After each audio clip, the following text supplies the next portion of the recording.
when I look at especially young moms who are in the trenches and they're just tired, they're frustrated, they're just chasing. And even if they don't recognize that they're, you know, chasing after things or money or prestige or success, they're maybe not as focused on that as we were, but they still are kind of caught up in this hamster wheel life that they just don't know how to get off of.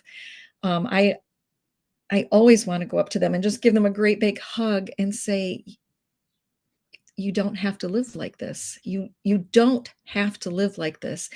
And I think the whisper I would give them is just ask God, what might he be telling you to try to do differently?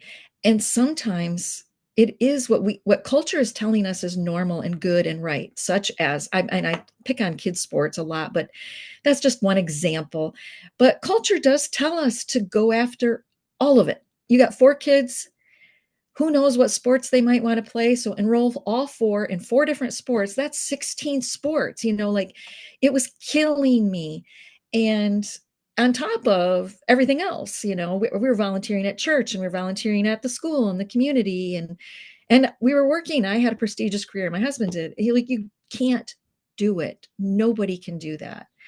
And so to just start by asking God, what might a different life look like? And be brave enough to ask the question, I believe that my life should serve you, God. I believe my life is about honoring you and glorifying you and serving the least of these. Like we say all the time, I want to love the Lord my God with all my heart, soul, mind, and strength. And I think back then, Paul and I were just maybe doing it with our minds. We were reading our Bibles, we were going to church, but we weren't loving him with all of our heart and our soul and our strength. And so I guess I would encourage young moms to just start that with that prayer. What would that look like? How does that look if I were to serve you with everything in me?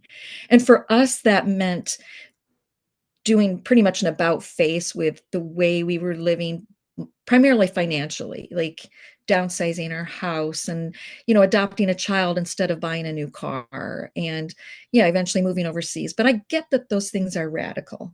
And I'm not suggesting people do the same things at all. I just want them to be open, holding their hands open to God and holding their things loosely.